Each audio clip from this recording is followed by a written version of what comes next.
Hello and welcome to the podcast. This is Bristol Real. I'm Val. I'm Jerome. And I'm Tom. And about a month ago, Jerome decided to embark on a one-man cycling trip to Spain. In this episode, he takes us through his journey. Yeah, I ended up talking about various things that I did on the trip. Some quite practical stuff, the nuts and bolts of it. Quite literally, I might add. And I also talked about various things that I did to keep myself occupied. So these included stuff like memory palaces, reflecting on my own experiences, and the cultural differences between Spain, France and England, and also a couple of interesting characters I met along the way. Yep, and please remember to like, comment and subscribe, and hope you enjoy it. Thanks for listening. Today, we should probably start with Jerome's excursion, Okay. considering we're now on holiday and making the most of it. Did you say I was away when I was away? Did we do a recording? I'm not sure. You didn't even make me a sepulchral podcast monument thing while I was away. I think we just eliminated Temporary. Really? Oh, you Just you did say like us two. Okay, that's the only mention. Just implied. Maybe I was just really quiet that whole episode. So what were you mentioning? Why were you away? I was cycling from Bristol to Bilbao or Bilbao. I'm not quite sure how you pronounce it yet. Having been there, you're still not sure. Having been there, but then I come back, and on the ferry over, I heard people saying Bilbao, but I'm pretty sure that's just the English being the English and mispronouncing everything. Yeah. So I cycled. I cycled that. Although when I was in the Pyrenees, I spent quite a while just pushing my bike and walking. And another unique thing about it was that I bivy-bagged the whole way. So rather than staying at a hotel or a campsite, what I'd do is at the end of the day, say 10 or 11 o'clock, I'd find somewhere to sleep, and I'd just be able to roll out this outdoor sleeping bag, which is what a bivy bag is, put my sleeping bag into it, and fall asleep, which is amazing. So you get to look up at the stars, and obviously if you're out in, say, especially in the south of France, it's very, very open, very low light pollution, and the stars are absolutely phenomenal. Okay, well, I've got a lot of questions about this, but firstly, why did you decide to do it? Because it seems a variety of reasons, really. First and foremost was that I've never really been abroad. I mean, I went to South Africa with my school once, but you know how it is when they just hold your hand the whole time. Yeah. And you can't really enjoy it. When I was a kid, we always had holidays in England, and actually the bike ride made me appreciate that a lot more. Understanding England's cultural history was more valuable than going and spending 2 or 3 weeks at a tourist resort, which are basically identical. I now realise, actually, having cycled through them. They're completely different things. Like, you can have this beach in France, beautiful clear water, awesome sunshine, and then go to Wales. If you know the right place, basically the same thing. Again with Cornwall, it's a similar situation. But back on to why I did it. I did it for that reason, so to have actually travelled. I was also curious about Spain. I've always been interested in Spain, especially given that its civil war was so recent, especially in comparison to the English and French ones. I was curious to see what the effect of that was. And again, because I was cycling through Basque County, that I believe they want independence, and all over the place you saw these I saw hundreds of flags littering the outside of these apartments. I didn't see a single Spanish one. Wow. I think most of them were football teams, but then a lot of them, I think some of them were the Basque County's official flag, which I can't describe for the life of me. But if I saw it, I could probably point out. Is there any autonomy at all, or are they just like? I have no idea what the political situation is. Yeah. I've been meaning to read about it. There was one thing I kept on seeing that was sprayed on everything, which was Amnestia ad Katsuna. So it'd be interesting to know what that was. I think it was to do with political prisoners. It sounds like amnesty. Yeah, it does sound like amnesty, but then I also saw the Free the Political Prisoners of Basque County. So clearly there's actually serious activism. And again, when I was on the train, that was between, I was just outside Donostia, or also known as San Sebastian, and I was taking the train into there. And on the trains, in each carriage, I think it is, they have security guards. Yeah. So like really quite obviously security guards. And they actually accosted 3 guys that were in the carriage with me, so I don't know what they had done. That doesn't sound like Spain you're describing. Really? Well, I don't know. Like, you think Spain is like? Yeah, it's a European country, isn't it? You would expect it to be a similar thing to France or England, and I don't know what the rest of Spain is like. I'm sure Madrid, Barcelona is quite different situation, but yeah, in Basque County anyway, it was very interesting to see that. So there was that too. The fact that I have a personal interest in Spain, and that was actually I actually studied Spanish for a while, but I never really picked it up, which I regret being there, just being an incompetent tourist. And then another reason for it was the adventure. So there's a difference between travel and adventure. It's like the idea of it's like Kon-Tiki with his raft going across the Pacific, or another actually Val, you introduced me to what's his name, the micro adventures guy, Alistair Humphreys. Alistair Humphreys. Yeah. He's great. Yeah, Incredibly inspiring. Who is he? Yeah. He's not like a massive explorer like what's his name, Ben Saunders, who walked the North Pole. Mm-hmm. He's just some guy who one day decided to go cycling around the world, and then he actually did it. Yeah. It took him, was it 5 years? Did he do a TED Talk? Yeah, he's done a TED Talk. And then ever since then, he's been trying to promote this whole like micro adventures thing, saying you don't need the money to go travel to Africa and see everything. You can just decide one day after work, go on a hill somewhere, camp the night, and then in the morning go back to work. Yeah. You don't need to, have the money to go have an adventure. And he's absolutely right. Yeah. Having done that, it's so easy. I mean, even just taking leaving on a Friday night, hiking out into the hills or down to the coast, and walking maybe 100 kilometers or so over the weekend, then coming back, it would be really rewarding. And I hope to do that now that I am back. And again, the final point, and this isn't all the reasons, I mean, it's an amalgamation of them, and they all complement one another. And I'm not quite sure myself, to be honest. I think boredom was part of it. Yeah. Just like, why not? Just seems fun. Really. Yeah. It was really fun. It was quite demanding at times. My backpack must have weighed about 30 kilos. I'm sure we'll get into that. Yeah. Do you know how much it cost in total? No comment. No comment. Don't ask me that. Yeah, it wasn't actually that bad. I mean, I spent £150 on the bike, and actually more like 200 including all the gear with it. And then the bivvy bag cost me 30 quid. Ferry ticket across to St. Malo from Poole was 50. Then the flight back was the one that really kicked my ass. That was, I believe it was £130 with the bike, but then I also had to buy hold luggage for another 20, so that's £150. Yeah. So if you I have think the equipment, it's like half the price. Yeah, actually, that's part of the way I justified it. That's how I rationalised it. It was it's definitely worthwhile, especially the bivvy bag. It's awesome. It's so compact and it's so convenient. Really wonderful piece of kit. So I reckon I would want to say £1,500, but I think it was more like 2,000. And I think the first one. Yeah, and I think Again. my inexperience definitely lent to the fact I spent too much on it. If I did it again, I think I'd be a lot more savvy about what was necessary and what wasn't, and how to do food and How water. did you do food?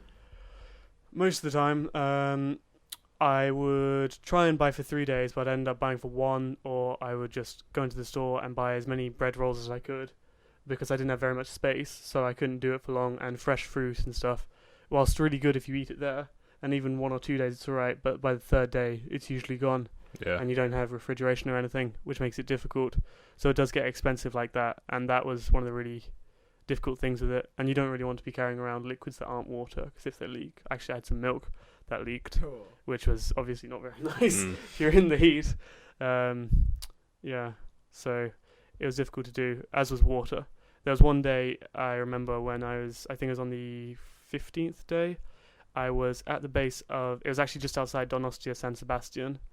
I was at the base of a mountain which is only about a half kilometre high. It was a really, really hot day, and I had woken up, I'd camped at the base of it, and I had completely run out of water and food. And this road was about 20 to 30 kilometres long into the nearest town where they would actually sell food. And it was all uphill. So you can imagine, it's not the food that's bad. The food, I mean, you can ignore being hungry, but being thirsty, that really takes its toll. So you end up becoming slightly delirious by mid-afternoon. But that actually improves it for the evening. So by the time when you get delirious, then it's much better. You don't notice it as much. But no, there were no times I seriously went without. Yeah, I was quite fortunate in that regard. But I think if you were to do it in a less densely populated area, so I don't know, if you're doing it properly, like, I don't know, Brazil, for example, or provinces of China, where it's or Australia is another great example there, where it's an incredibly long way from places, you'd need to come up with quite a comprehensive food strategy. Yeah. And I know the military. I mean, you can use like military dried foods or whatever. They sell them in blocks in Ellisbergen, but they're not cheap at all, though. Yeah, see, that's part of the problem. That kind of detracts from the experience when you're spending a shed load of money. Yeah. So what, like, can you talk us through the route? Yeah, I can.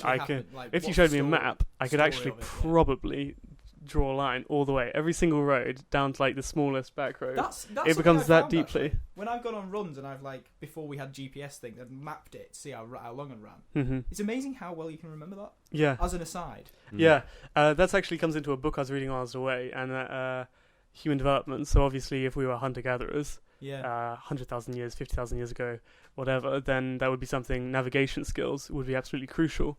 So I assume that probably links into why we're able to so well remember these routes.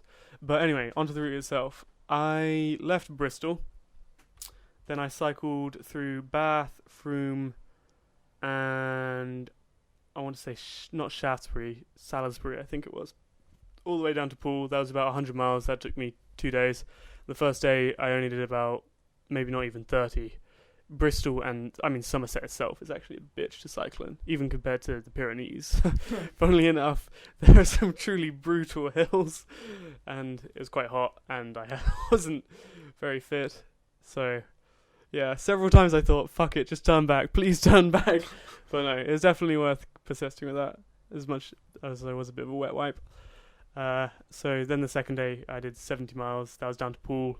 I arrived in good time, so I was able to camp on the beach. But at Poole, what you have is this enormous lake, or it's actually a lagoon, I think, just behind it. And I slept on the shore of that, and that was amazing. I actually sent you guys that picture. First picture I sent. I had no idea where that was. Yeah, but it actually rained really, really heavily that night. So that was definitely initiation by fire into the bivy bag world. Then I took the ferry across from Poole to St. Malo. St. Malo is amazing. If you're ever going on a day trip to France, just ignore Calais, go there. It's absolutely phenomenal. It's sort of like set into the coast, and the architecture is awesome. By the architecture I actually mean the historical buildings. The streets are nice. Everybody seemed happy. The weather was superb. The water's great colour. And I cycled down from there through to Rennes. I followed a cycle path part of that, but because there's a road bike. Actually, I'll talk about what bike I took if you don't mind. Yeah. We need the whole story. Okay. I bought, for £150, I managed to get hold of a stainless steel 1980s cheap replica kind of thing road bike. So it had like the levers on the frame rather than on the handlebars, and the brakes were interesting. Actually, the brake blocks themselves, I must have worn them down by at least half on the over the course of the entire trip. But yeah, the bike is not in good condition anymore. It was when I bought it, but yeah, I'm glad I bought a new saddle for it too, a soft one. Just if you're ever doing like a long bike ride, make sure you have a reasonably hard saddle. But yeah, about the route. Do you just want to talk about the cities or the actual places themselves? Because I don't know how much detail. Go through it in chronological order. The most interesting places. I would say one of my favourite places was La Rochelle. That's on about midway down the French coast, and that is probably the coolest place I went to. It had it was an absolutely massive port there too, so everybody had like their yachts and stuff, and the super yachts there too. And they have these really cool white round tower buildings, which I don't know the history of, but I probably should have taken a look. And again, it's just got this fantastic bay where you can sit and look out not only onto the rest of the city, because there's an island that rockets off it into the sea, and I believe that's actually a nature reserve, that you can go around. But then just down the coast from there was Rochefort.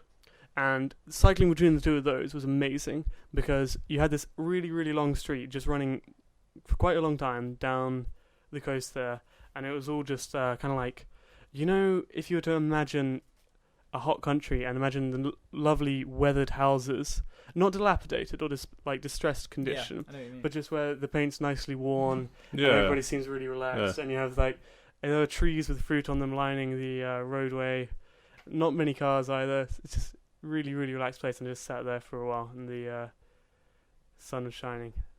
Beaches were good too. But in the cities, very, very different things. So, for example, Rennes, which I mentioned, there's I can't remember the name of the building. It's this enormous building right in the centre of the city, and they just have these supremely well-kept gardens. I walked in there. I actually took one of those 360 Google image things there, and it absolutely immaculate. It's so well-kept, and they're also really good with litter in the cities too. So, really, really clean streets. I noticed that when I came back to Bristol, I was like, there's so much crap on the floor. Yeah, Why didn't they pick it up? not bad. Exactly, that's what I knew that, but then it's just better over there. The cities are also a lot bigger. Like, you think Bristol is a reasonably big English city, but then you go to somewhere like Nantes in France, probably the biggest city on the west coast. Absolutely massive, literally like 30 kilometres across in all directions. Yeah, I suppose I don't know how their population is concentrated in Paris. I don't know if it's the same as London. We've got such a density in London. Yeah, I mean, London's quite Actually, no, I won't go that far. I haven't lived there before, so no. But anyway, the actual structure of France, in terms of the way cities are related to the suburbs, is you'll cycle for miles through simple small villages, and then just out of nowhere you end up finding this massive suburb, just like plonked in the middle of nowhere. Kind of like you do in England, but then in Spain you don't get that. You just find these port villages, towns, but no suburbs because it's so spacious. Like, there's plenty of stuff available, so I assume they have no need for them, or I don't know if there's just not a market for them. Because why would do that when you could get a cheap villa, I guess. Yeah. Do you have any specific questions about the city? It's difficult to bring to mind. I don't know. Did you meet any interesting people? Yeah. Strange people. Or? When one of the ones that, let me just think about this chronologically. I don't know about strange people. I mean, I told you about that gentleman I saw down the beach from me when I was in Monday's plage. If for people listening, there's a place called Mimizon's plage, and if you just go south from that by about 10 kilometers, you get to another one called Onday's plage, which is actually I think a nicer beach from what I've heard from the locals. And anyway, I bivvy bagged down here, so on the middle of the beach, about 400 meters up from the nearest stairway up off the coast, and then another 100. It's probably more like 200 meters down from me. There's this tent. I saw it the night before. I was just like, okay, someone's clearly just maybe fishing or something. So I fall asleep. Then the next morning, I wake up about 7 or 8 o'clock. And then I'm like, okay, I'm curious to know who this person down the beach is from me. I wonder if they're up. So I turn out, get out of my bivvy bag, put my contact lenses in, after seeing like a blurry figure off in the distance, and this guy was bent over, full on, just so his ass was facing me, completely naked, tending to his really, really nice Labrador. You could have bet his legs. Interesting. He had an enormous beard too. Really, really interesting. But I can see why he would be there. It's like a great place to be. Just a bit shocking when you wake up, you know? I'm going back to sleep. Exactly, yeah. Yeah, it's too early for that. But then actually on that same beach, that was when I told you about when I arrived there in the evening, and the clouds were off in the distance, and then they just cleared out as it getting to sunset, and then you could just see the Pyrenees etching their way across the horizon, and that was amazing. One of the most memorable moments of the entire trip. But yeah, interesting people. I mentioned that person in Bermeo, which is a small Spanish town, or a medium Spanish town on the coast. I was just walking up one of the streets to get out of the city, and then this oldish lady was walking down the street towards me, and it was like quite late on in the afternoon now, and then she stopped, looked at me, and then said, I can't remember what it is because I don't know the Spanish, but she said something quite distinctly and was looking at me and like making it clear that it was to me, and I could have just been stupid tourists or something, but then again, it could not have been. It could have been really profound. It could have been, yeah. It could have been probably the most valuable information I could have received in my entire life. Should have learned Spanish. Yeah, there's a bear behind me. Look out, stupid white boy. Yeah. God, I looked like a hobo when I got back though. No, yeah, my beard had I had grown like a really scraggly beard, and yeah, my hair was unkempt. You're a proper traveller if you don't, though. Yeah, I know. Felt like it. Shaver. There's certainly a degree of pride in owning that beard. It's very disappointed when Joanne said that it didn't look good and I had to shave it for work. Yeah. Okay, but interesting people. Let me see. I don't know how well you can gauge interestingness when you don't speak French, but there are lots of really nice people who I just talk to, or who talk to me when they saw me stop in the town in the middle or the village in the morning to pick up a baguette, because everybody has baguettes in France. No kidding, it's not even a stereotype. It's just everybody lines up in the morning outside the artisan boulangerie and then buys a baguette. They don't buy anything else. Maybe they'll buy a couple of fancies, but flipping heck, they like their baguettes. Same in the supermarkets too. I was looking to buy some fruit. Nope, just baguettes here. God. But anyway, yeah, they just asked me where I was going. Maybe it's a bakery. Range of people, just like middle-aged gentlemen, younger kids just like scream at me out the window and go peace. They like doing that. They don't do that in England. They don't say hey or tosser. They go peace. Actually, that just brought something to mind.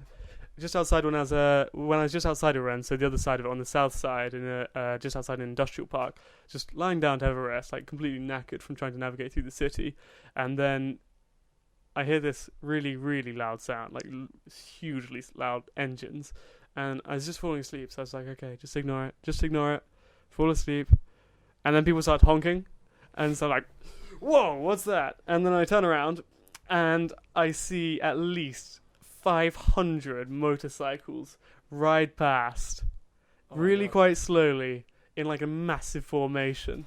So they must have been having a rally or something, but then at least like 70-80% of them like, hey, or peace, hey. Yeah, and then they all just stopped.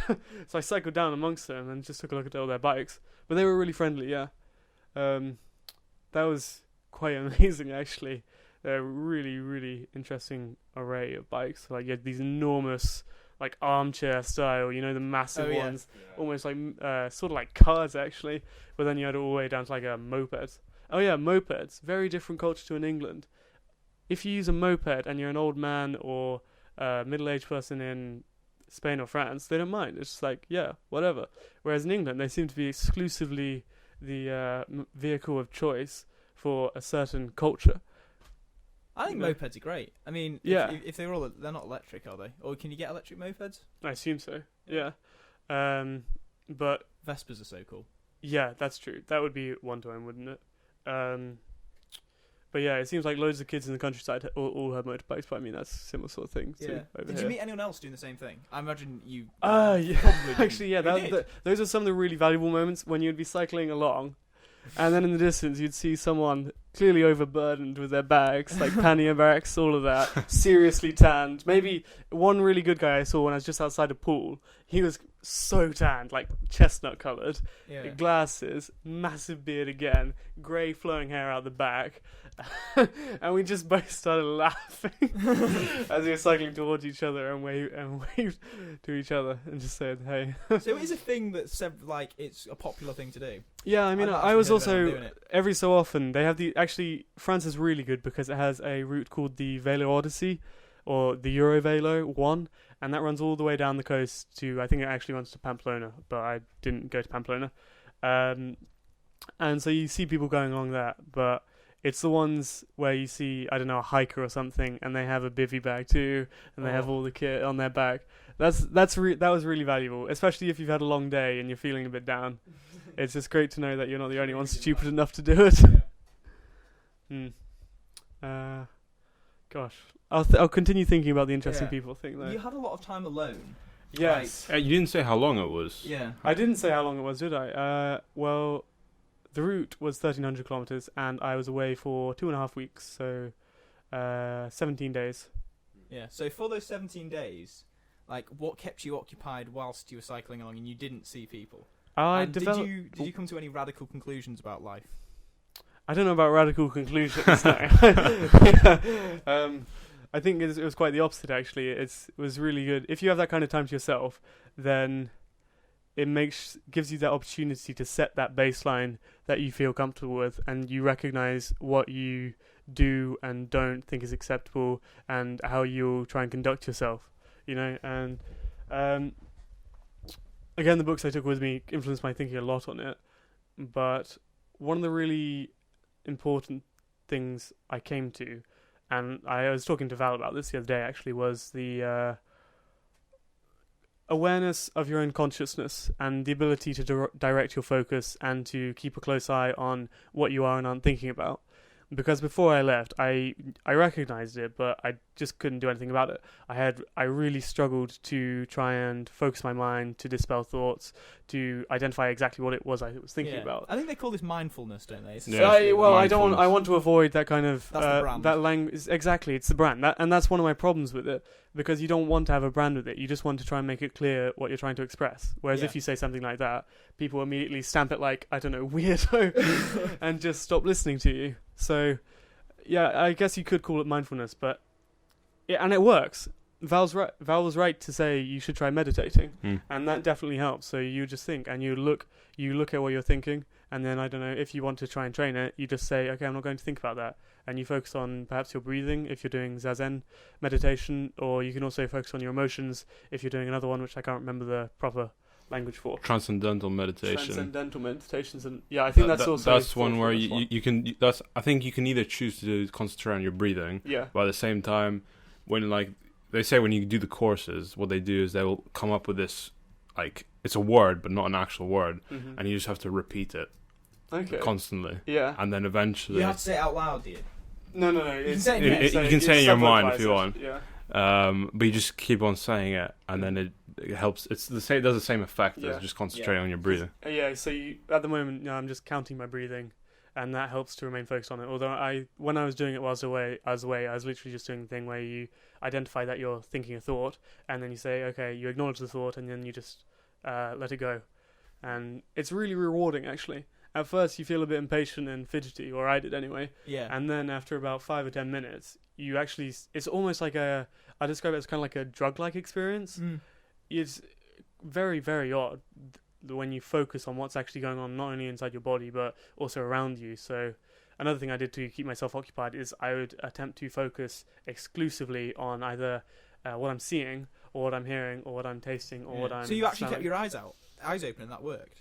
Oh, not during meditation. This was just another thing I did separately. Okay, But you can, I know, I think Buddhists are trained to be able to identify just one stimuli and to block out everything else. Yeah. That's the one, that's when you're trying to achieve Dharma, which Dharma is effectively what Buddhism is where it doesn't actually have any gods initially. The idea is that you try and remove the desire for the release from suffering. Well, you achieve release from suffering by preventing yourself from craving things. So the guy who created Buddhism, or founded it, effectively meditated and traveled the world trying to find what the source of human suffering was, and he identified craving for release from unpleasant sensations as being the main source of it. So if you have the ability to acknowledge, to stop craving things, then you should stop suffering. And I think that's true from that, but then I also think there's a slight paradox in that you're craving the release to stop craving. But then once you do it, you kind of... I've resolved that to myself now, and I'm sure people listening may well be like, you don't know what you're talking about. But I feel I've come to terms with that, and I'm really happy with that. But another thing I did to keep myself occupied was I built my memory palace. Oh so yeah! I assume you I've must. always wanted to. I've always wanted to do that. You say it like that, but it is actually fantastic. How does it even work? Thing. You choose. You can either create. I actually ended up creating my own space, but quite a few people do it so that they choose a house or building that they're really familiar with. Yeah. And then they start putting objects in the rooms and doing things to the rooms that allow them to memorize it. And you can categorize all of the different thoughts according to the rooms or particular places in the rooms. So what I ended up doing... Would you like me to describe mine? To try and give an idea? Yeah. Okay. I would best describe it as sort of like a Zack Snyder, David Fincher style film theme. It's like where in New York, it's next to a tram line, and I can hear the trams going past. It's mid-afternoon. It's quite humid and warm, but it's also quite dusty in the air. And I have the blinds half closed, so the light level's good enough to see, but not good enough to be glaring. And then I have this. There are cheap wooden floorboards that squeak when I walk on them, and there's a really, really old, worn rug on the floor on top of them. In front of me, this is a single room at the moment. I have yet to build the other stuff, but I know it has a spiral staircase that has a metal handrail. So I don't know where it's going to go yet, but I just need the time to come up with one. But anyway, back to the room. So it has these floorboards that creak and things, and it feels quite dusty and musty, but it also feels quite comfortable in there. And then on one wall, I just have this fantastic mint green desk with flaking paint. Also, again, quite a cheap piece, just like MDF wood put together. But it flexes and creaks when I put my arms on it. It's got one of those, you know, where they used to put leather on the top of the surface, you know, like on a really nice desk. Yeah. It's like that on the top, but then the tape that's holding it on is peeling off at the sides. But then in front of me, I have this enormous wall. It must go up about at least 3 meters high, and it's a neoclassical sort of style room, but it's in a cheap imitation like style of doing it.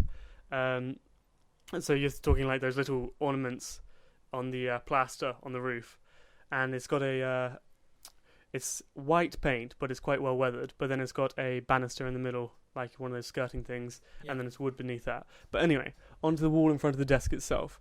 On that, I have license plates, which allowed me to memorize what the road routes were. So, for example, one of them was there was the B66 and the B65 in France, and then there was also the 145 and the 256. And I would stack them in an order that was sequential. So I would remember them, and I'd also change them slightly. So, for example, the 66 and 65, one of those is blue with white paint, and then one of them is white lettering, and one of them's yellow with black paint. And I made those square plates. I can't remember which country it is that uses square plates, but anyway, that's besides the point. But then on that wall, I also put things like whiteboard. A whiteboard, which I wrote 3440, again another road name. But then on that whiteboard, what I did is I started pinning the page number in my book. So I would write it down on a lined piece of paper in my head.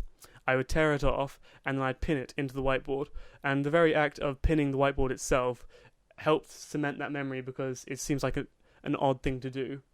And I was like, why would I damage the whiteboard like that? But then I'd also write it in a particular way. So, for example, I'd use a given font, and what I'd end up doing is like Comic Sans or Papyrus or things. And it was actually really, really effective. And then another thing I did is I got myself a dustbin. So a waste bin is a black basket. It's quite new, but for some reason it's kind of weathered, and it's silvered on the edges, but on the bottom, perfectly black. And then in silver permanent marker, I wrote 3047, which was a road in France that I needed to stay on in order to get into Bilbao. But you can see how these things become incredibly intricate and important. And another great example is you don't have to have permanent objects in them. So, for example, when I was getting onto my flight at Bilbao, in the airport, I basically ended up spending it was 30 hours. It was 30 hours in Bilbao airport, which was really quite painful. Right. Yeah. But what I did is I just played with a miniature aeroplane, and on the side is a white aeroplane, die-cast metal, and on the side in red letters it said 20-C, which is my seat number. So I wouldn't have to look at my ticket when I got on the plane. And then I also did a bit of experimentation with mnemonics. Okay. So, it was a passage from the Bible, actually, where it said who the descendants of Joktan, a particular character, what villages they went on to populate. So I ended up coming up with quite a good one, which I can actually remember. So that's they ended up populating the villages of Shilef, Hazarmaveth, Jiral, Hadaram, and what was it? Hadaram, and then it moves on to it's Uzal, Dikla, Sheba, Abimiel, Obal, and then the last two were of course Ophir, and what was the scene?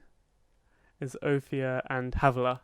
Yeah, so it's actually incredibly effective. I did that in about 10 minutes once, and then just by recalling it a couple of times between now and then. This is about a week and a half ago now, and you can remember a completely useless piece of information. How did you do that memorization? What was the mnemonic? I come up with it wasn't a mnemonic. It was a loci. There's the loci method. So you come up with a sequence of events in your head. Do you want me to describe it? Because it's quite odd. They're very loosely linked. The first ones I just ended up memorizing because I was just repeated them so many times. But then it's at Jiral. I don't know. I just imagine this chap. Have you ever seen that film El Dorado The animated one. I heard of it. Okay, well, it's kind of like there's the Bond character in that. He's just a bit depressed because he had a ram, but he doesn't have it anymore, so he's lost it. And then somebody asks this character Jerome, or Jarrell, depending on how you want to say it, who's Al? So who's Al? And then Al walks in and he drops his trousers, and then Jerome and this guy who's asked him, they start laughing at his dick. So it's Dickler. Yeah, you see. And then, quite absurdly, this car crashes through the wall and crushes Dickler. And this Obama's driving the car, and it's also an Opel car, so it's Obal. And then in the back, so it's like a there's thing. Oh, yeah. It's kind of combined. Then in the back there's Osama bin Laden, and for some reason that just makes me think of like Arabic names. And I don't think no, it would be yeah. Well, I don't know if it'd be Arabic. People probably crucify me for that. But Abimael is in the back, so that's what Osama bin Laden in the back reminds me of. But then out of the car gets this enormous guy called he says Sheba. And Sheba is what they say in the film El Dorado when they're about to throw a bunch of gold down into a waterfall. And then the guy's like, and then he goes, oh, fear. Like, I fear that it'll be thrown away. But then it's like, yeah, he does it. And then the guy who said Sheba says to him, have a laugh. Like, have a laugh. And then at the end, I actually forgot one, because now that I've gone through it, there's there's also this girl who's like a love interest in the film, and then the character says, yo baby, like Joe Bab, and Joe Bab was the last village that Joktan's descendants populated. Yeah. So these I remember techniques... doing one like that before. I can't remember it at all now, but it genuinely works. Yeah, it's very, very effective. One thing that's quite interesting, like your one, I don't know if you read anything about it, but I tried one for thermodynamics. Oh, really? It was Mike Tierney's house. Who's How do you know what his house looks like? No, I just imagined it. I imagined where he might live. Okay. But I don't think I put enough intricacy in it, because you put like loads of detail. Does that help? Because mine was just like, oh, there's a chicken coop here, there's a bed there. Yeah. Like, this is the memory palace. Yeah, but so it wasn't that great. So I don't know if you need that detail. I think having, like I said, I drew inspiration from films and culture that I've had quite a lot of familiarity with, so things I knew quite well, and that's why I think it's ideal to do houses that you know, and that's what they recommend when I was reading about it, to use places that you recognise and know. So I think being able to identify those details is essential to making it effective. I found it, like you just did numbers on a wall, so it's nothing actually connected in the environment to help you remember what number that is. But it still worked. Maybe the observe. Because I was thinking if it was like, oh, so you need to remember 3 factors, like 3 pens, 5 whatevers, and then... See, that wouldn't... I don't think that would work, because... Have you ever tried... Okay, this is actually a good experiment to do. I want you to imagine a single brick in your head. Okay. And now you need to focus on... You need to identify that is a single brick, okay? Yeah. Okay, now imagine... Put a brick either side of that. Yeah. So you have 3 bricks in your head now. Okay? Now put a brick on either side of that. Okay? Can you still clearly see all 5 of those? Yeah. Just about, yeah? Kind of, yeah. Kind of, okay. I think I know where you're going here. Now, put another one on either side of that. Yeah. How's that? You having difficulty focusing on all of them at once? Yeah. Yeah. So that's where the issue comes in when you try to use multiples of objects, because it's actually really difficult. Yeah, there's a limit at 6 or 7. It. Yeah, I think it is. I think it's 7.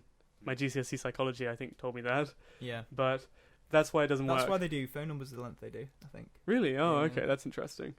Yeah. I think what you were saying though about it, pens rather than having just random numbers. I think maybe it helps if the thing you're trying to remember doesn't fit in as well. Mm-hmm. That will kind of help you remember it's kind of weird. It stands out. Yeah. Yeah. So that's why I use discrete objects. Like I said, I changed this type of license plate, for example, and I linked that to the fact it's a road by the fact it's a license plate. Yeah. But then I eventually became so familiar with it. Again, with the plane, it was a little die-cast plane with 20C on the side. Yeah. So whilst the number in itself might not be that recognisable, the fact that it's red lettering on the side of a plane is, and I think that helps to cement it too. But again, if you want to remember proper, I know people have memorised like Shakespeare, like entire texts, using, I think they actually use a different method to the memory palace. But if you want to just remember long lists of items, you start putting posters up, and you can have lots of graphical detail on those. And I wonder if that does work for like exam knowledge, because there's a lot of stuff. Pretty sure it does. Stuff you might just have to draw out on a diagram on the wall. Like even that would help, I suppose. Yeah. Well, one of the really great things about it being a memory palace is if you're doing thermodynamics and you want to remember how a turbojet's structured, what you can do is you can have like, I don't know, a giant robot that comes out of the ceiling and then pulls it apart, and then you have like a automated voice identifying it, and then it recites to you in like, I don't know, to the song Canon in D, exactly what it is that it does. So you can come up with some really cool stuff. Yeah. And there's definitely so it's a about certain being beauty as to like it. daft as possible, I guess. Yeah, being daft, just like completely letting crazy things happen to it. It's probably good to practice it before doing one for the exam. For an exam, though. yeah. I think that's the problem. That's why people might say it doesn't work as They well. just try and do it when they need it. Yeah, and you're talking about people who are probably up shit creek anyway. It's like, I need to memorize this really fast. How can I do that? That sounds like a lot of effort. I can't be bothered. But it does take effort to establish. Okay, so if you're going to continue yours, will you continue the same house and like empty out the house and put other stuff on the wall? Or I won't empty out. Well, I could you just make a new room and keep that in a different room? I do empty stuff out, but I haven't done it so much yet because I haven't really needed to memorize that much stuff recently, and I've done it in different ways. So, for example, would you keep that room as like a memory for like future years or something, and then create a new room for some other event? I'm going to do a test. For the next Hostacular, I'm going to make you remember something in your memory palace. And I'll write it down, but you're not going to be able to see it. Okay. Okay. You need to let me have plenty of exposure to it now, and then I will be able to remember it perfectly. Okay. The third ingredient in the pledge, if there are ingredients, or could you do an entire sentence? Do you could do a sentence? Yes. Again, it depends on exposure, and like I did a couple of experiments whilst away. This was just it wasn't to kill time. I actually quite enjoyed it, but I was looking at repeated exposure versus corrective exposure. Do a line from a book. Yeah, you can do. Okay, let's do that. That Hemingway book on. Oh, is that on your bed? Yeah. Okay. Actually, no, I can do a line from a book. I might not. I can definitely remember the key features of that line. I don't know about remembering the actual. You need to be able to remember the concept. Okay. Oh, I can definitely remember the concept. That'll be easy. Give me a random page. Oh, the Old Man's Sea. This should be easy enough. Okay. Do the page I folded I've got in. a great way to remember it. Yeah. First line on that page. You need to let me read it. Oh, okay. Or you can just say it to me. It depends how long the sentence is. Okay. The clouds over the land now rose like mountains, and the coast was only a long green line with the grey-blue hills behind it. Okay. If you let me read you have to remember a couple that more scene. times over the course of this podcast, I will be able to remember that scene perfectly. Okay, so 1 point if you remember the scene, and 2 points if you remember the phrasing. Okay. As well. Yeah, feel free to talk amongst yourself. I'll just remember that. So whenever the next Hostacular is, I'll put a reminder. All right, yeah, we'll see. You have to let us know how you remembered it as well. Okay. I definitely want to try this. Like I first heard about the Memory Palace from Sherlock Holmes. Yeah, same. Was it in one of the seasons? He's sitting in the guy. What's his name? His brother's house, isn't it? What's his brother's name? That's really bad. I know. M something. Yeah, I know. Yeah. What's his brother's name? Sherlock Holmes' brother. What do you mean, his assistant or brother? No, his brother. I have no idea. I've never read Arthur Conan Doyle. Okay. Sorry, chaps, to disappoint there. So I would know that it should be in your memory palace. It should be in my memory palace. Okay, let's say it's Mike. Okay. It's not Mike. Yeah. Okay. But one of the things I should stress here is that it's about your initial exposure. Like, for example, I can remember those road names perfectly because they were there in front of me on that first day, and I would check them, once or twice on that day, and then I'd do it. Yeah. And they're just there. So, but then, yeah, it definitely depends how much focus you put on it at first. So when I was cycling, for example, I almost crashed a couple of times, actually. We can go into that. The most dangerous parts of the bike ride, not when I was in cities, when there was loads of traffic, heavy traffic. It was when I was in the countryside and there was nothing to see or nothing to capture my attention and to make me focus. So I'd end up You're busy building your memory palace. Exactly. So I'm busy doing something else in my brain. I'm not focusing on what I'm doing. I'm ending up almost into a ditch, going reasonably quickly. And then, I had at least 3 instances like that in both France, Spain, and in both France and Spain. And that was the only time I ever came close to crashing, really. Apart from the time with the wheel that I've almost already mentioned, where should I mention it again? Yeah. Okay. Well, I'll write down this phrase while you do it. Yeah. Can you write it down? But let me read. I'll give it you back. Yeah. Because it's kind of difficult to focus on it while I was listening to you. Yeah, that's fine. Sorry. But what happened was I was cycling on. So the Pyrenees are absolutely awesome cycling. I see why people go and do them. You have these amazing tarmac roads that run like downhill for literally 10 or 20 kilometers, and you're rocketing down like 40, 50 kilometers an hour. And then I was cycling down this hill, and I had warped my wheels a bit by now because my bag's so heavy, and I'd been on some not so great tracks. But this time I noticed the front wheels were wobbling a hell of a lot, like absolutely side to side all over the place. It's to the point where it's affecting my ability to steer properly. So I looked down at it and I'm just like, okay, I need to probably stop. Like I was hitting those speeds there when it was like this, and then I pulled over to the side of the road, took a look at it. Turned out the screws on either side of the wheel all the way out at the end of the threads on both sides, and I lifted up the handlebars and the wheel rolled out from underneeth me. So crazy. Yeah, you do need to pay attention to the condition your bike's in. I broke 4 spokes doing it, as I've mentioned to you guys before, but I'm sure it's something that definitely you need to be careful on the roads you're cycling on. But then again, some of those were my favourite ones. So like in the south of France, there were these enormous fields, like 2 kilometers, 3 kilometers, just, I don't know, a particular type of plant, or grapevines, for example. There were a lot of grapevines around there, obviously, 'cause it's so profitable, I imagine. They just go off into the distance and on and on and on, especially on a hot, clear blue day. It's fantastic. But yeah, that's it. Anything else you want to know? What do you think you gain from it? Like, apart from the experience, I'm sure you want to do like further adventures. Yeah, absolutely. But I think the main things I gained from it would be, obviously, materialistically, in a materialist sense, I didn't gain anything from it, did I? I mean, I'm sure you can't, like, mentally you come back changed, but but that's what I'm getting to. Actually, I didn't actually buy any souvenirs. I didn't get anything like that. But it was the experiences and the internal dialogue. So it's quite an important distinction, I feel, after having done that, between solitude and loneliness. Yeah. And there were definitely times when I was really lonely. I missed you guys, missed my family. And it's quite punishing, and I say that, and you might be thinking it's a bit wet, but if you haven't talked to someone in your own language for even just a week, it becomes quite heavy. But the solitude, the solitude is really valuable. That's having that time to reflect and to quite literally get away from everything, and to really think about what it is that you do and don't think, and how you think. Is also really important, and how you treat yourself and how you treat others. I think that is by far the most valuable thing I got out of it.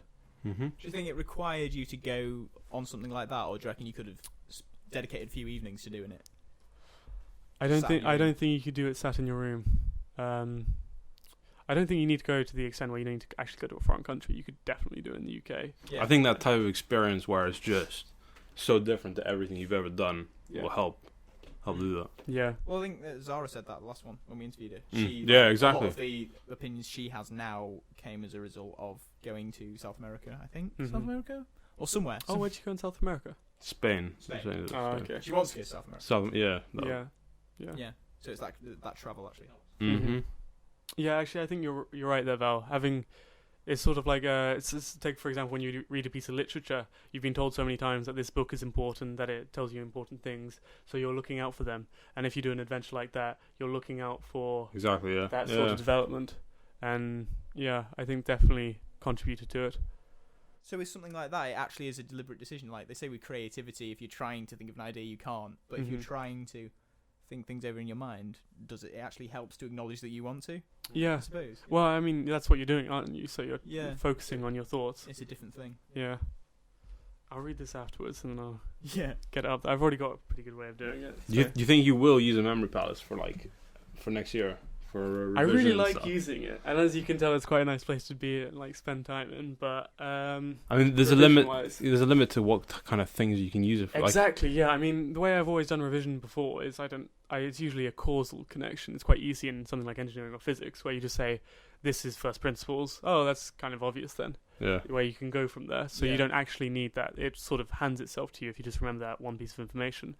But in chemistry, did either of you do A-level chemistry? I did AS. So, well, it's the same sort of thing there. You have to remember vast quantities of... In A2, for example, you have to remember about 50 chemical reactions and their associated colours for transition metals. Yeah. Metal ions, sorry. Hexoaquametal ions, that's it. And I just did that by rote. And I think it requires quite an extensive thought input in order to use the memory palace effectively. I think I'm really interested in this sort of stuff now, so I've just ordered a book called Moonwalking with Einstein about a journalist who actually ended up being able to memorize amazingly long things, like I said before. So it's like kind of things like Charles Dickens novels, for example, cover to cover. Yeah. Do you think it's something you need to start at a young age? Because with learning, traditionally they say like learning. They language. say that, but then what I found recently in actually reading into it is that was established about 50 years ago, and recently has just been, it's utter rubbish. The whole learning thing. Not the whole learning. I think there's still an element of it that Yeah. your plasticity does decrease slightly, but it's not nearly what they thought. You don't get set in your ways. The It's neuroplasticity a is frustrating retained. excuse I think a lot of people make. I think It is, it's yeah. very convenient. Yeah, like, it's a convenient like, cultural excuse. I'm too old now. Yeah. I think it's also part of. It's more about effort, really. Yeah. I guess you're a bit fed up of living, so you're like, I can't be bothered to do that kind of rubbish. But no. Talking about people memorizing stuff, the Chris Eubank, have you heard of him? I recognise his name, yeah. He's a British world champion boxer. Oh, okay. Oh, That's probably where I know it then. I think he was don't know like who 11-time champion or something. it is. Yeah. He recently went on London Real, Mm-hmm. and the clarity and the amount of things he can memorize is just Really? it's amazing. I don't know if he has a photographic memory. Apparently, some people, from what I've read so far, and like I say, whenever I talk about things, this is another thing that came up and I felt it before I left. But I became incredibly intolerant of people who talk about things when they don't have professional expertise in them. So it's like nutritionists, for example. And let's just say, Dave Asprey. Who the hell advocates drinking coffee with butter in it for breakfast? Come on, that's just absurd. If it's grass fed. If it's yes, grass fed, and I appreciate what he's trying to do, but come on, yeah, just be sensible about it, for God's sakes. But anyway, back to my actual point was that you can't speak on things that you aren't an expert on. But anyway, what I was going to say was that I can't remember. There's a great irony there. Okay. Sorry. Yeah, go on. Yeah. Did you change your opinion on that, or did you? No. form that conclusion? I made it a bit more refined and made myself try and enforce it a bit more. So if people are saying that kind of thing, like being able to say I don't agree with you, or just ignoring it, and trying not let people perpetuate it. Like Dave Asprey it's really quite bad to tell people that they should drink. Have you coffee looked without into breakfast. him? I looked into Dave Asprey. He doesn't have any nutritional background. No. None at all. He hasn't studied it. But He's a self-styled expert. through the company, have they talked with doctors and done I think I clinical remember watching a studies? video and Bulletproof they said they did coffee. that stuff. And they say, well, yeah, but have they had independent people do it? So, for example, That's what I'm saying. Have you looked at that? I've looked at that for, in many cases, I'd be inclined to say that, like I say here, Dave Asprey has an agenda, okay? And my thinking is, if you're asking people to drink coffee for breakfast, and you own a coffee company, and you have no nutritional background, and you're saying it's better for you than, I don't know, just having porridge, for example, and cereals in excess aren't good for you. You should have a plant-based diet, generally speaking, from what I've been read from experts themselves in the actual field. I don't see how coffee can provide the nutrition there. It just doesn't make any sense. And you put one and one together, and you get two. And it's just, Well, his is all independent he's stuff. all about the flow state thing, isn't he? Yeah. So he says he promotes health, Yeah. but I don't know if it's just for getting your mind like in gear for In the the right zone. Yeah, but I think you Yeah. can do that with any technique. You can with any routine. Sorry, so you define that routine yourself, and maybe you do take someone else's lead on it. So again, you put yourself in a mindset where you say, "This is what I'm doing, and this is my purpose," and you end up. It's almost like a self-fulfilling prophecy in a sense. It doesn't necessarily matter what the technique is, but saying that you're going to do the technique in order to achieve something, yeah. then and you end it's up achieving yeah, it as a result different of having things. taken the effort. Yeah, different things are going to work better for different people as well. I think. I mean, it's Yeah. a shortcut. That's what coffee is. kind of is. Yeah, but And it's temporary. it is not definitely very temporary. I was reading about sleep research. It's also another thing I became interested in while I was away. I was reading a military document about that, and the effects of sleep deprivation are shocking, like truly shocking. Yeah. Like the performance decrease after even just switching from 8 hours to 6 hours is very substantial. Then moving from something like 8 to 2 hours, it's just annihilates you. And again, it's another one of those fields where they don't actually know quite what's going on. But again, sorry, Tom, you were Is going it to say. 8 for everyone as well? Because I probably do like 6.5 to 7 most nights. Yeah, I feel fine, yeah. but am I like? Well, it depends from Would I person. do If better you on feel 8? fine, then that's the best evidence you can have. Yeah, But I it's don't know when- if I feel as like because I'm so used to it. Yeah, maybe you I feel Yeah. fine for what you know. Yeah, Maybe yeah. if you like start doing 8 hours, then you'll feel even better. Yeah, Maybe I have this higher plane that I can access. maybe. But it does vary as you age. I think newborns have to sleep for about 10 or 12 hours a day, and then old people, by the time you're 80, you're only sleeping 4 hours. So you'll see your productivity rocket as you reach those older years. But it's also interesting reading about other animals. So giraffes, for example, do sleep 2 hours a night. 2 hours. Yeah, 2 hours. So there's clearly something in larger mammals. It could be to do with the demands that our brain places on our body, because I believe our brains are, I think it's 4 times bigger than the equivalent in like other mammals, and obviously the amount of blood and energy we have to supply them with is Yeah. far higher. Yeah, do flies sleep that much? Do they really sleep? I don't know. Flies. Oh yeah, actually, interesting thing about flies. You know some flies can fly, obviously, but apparently That is a fact. Don't say. one of the hilarious guys, but one of the some of the thinking behind why they evolved wings is that they initially evolved them to have a larger surface area so that they would capture more heat and therefore stay warmer, and it was easier to maintain bodily function then. And then what these things eventually did, they got bigger and bigger until they could start to glide with them. And then from there, it was a short step apparently onto actually having wings and being able to fly. So And this then is those any winged animal. Oh, I don't know about that. Like I say, I'm not a biologist. It's just a piece of So thinking this is just on, particularly on flies. insects, I think. I think on insects. I don't know about birds. Yeah. But Well, yeah. that's a good response to the creationist thing of half a wing is no good, Yeah. which it kind of is. It anyway. is actually. It Yeah, is. you just need to think in a different way. And again, and naturalness was also another thing that came up while I was away.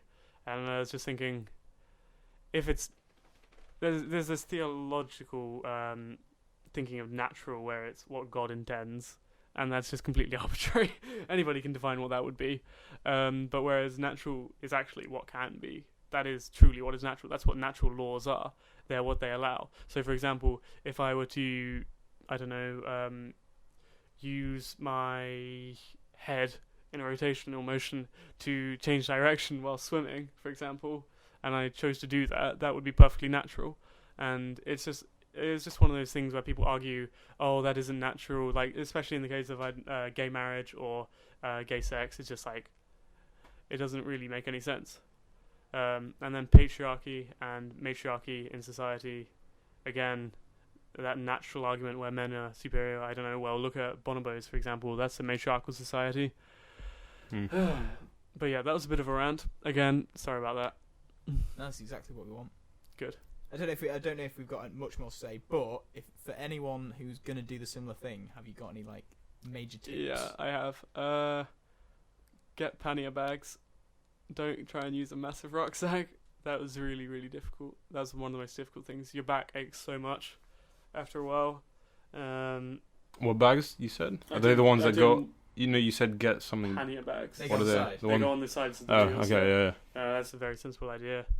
Make sure you have WD-40 with you and duct tape. WD-40 in particular, because things will start to squeak. And then... Well, that's extensive for the engineering flowchart. I don't know if you've seen that one. yeah. Does it move? Yes, no. Should Should it? it? Yeah, yeah, that's a good one, isn't it? What else? Budget to go over budget, I think would be sensible if you're going to another country. You need to make sure you have those resources available to get a hold of if you need to and not feel bad about them. Because I felt quite guilty for overspending whilst I was over there, even though it was important because I was just feeding myself. But yeah, that was important. What else? Wear a helmet. Might Even make wear you a look like helmet. a dork, but it's important. You get hit by a car, helmet's probably going to save your life.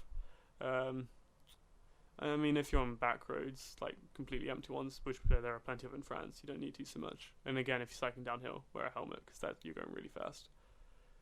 Stay focused while on the road. Or not if you want to come to Or not. build a yeah, memory palace. yeah. Try and stay in the moment. That's the best note to end on. Actually, stay in the moment. The most important thing I did reading on flow state actually while I was over there too, and the thing that they kept on iterating was not only having a skilled and complicated thing to master and to do, but it's also being able to remain in the present, and that's what that complicated thing does. It captures all of your thoughts, all of your thinking, and it makes sure that you are 100% focused on what you're doing. And I think that's good to apply to everything. So focus on what you're seeing, focus on what you're hearing, focus on what you're feeling, but don't try and don't you can reflect on things, but recognize when it becomes meaningless, like, I don't know, beating yourself up, for example, or fantasizing one that I think that we're all guilty of, where we imagine having wealth and riches, when in fact it's quite possible to be happy here simply by eliminating those fantasies in themselves. So there's some irony there that you fantasize about being happy when happiness is right there in itself. Yeah, I think that is a good way to end it. Definitely. Okay. Well, Okay. thank you for listening. This is normally Val's thing. Yeah, Val, go on. Well, thanks for listening. Hope you enjoyed it. We'll see you next week.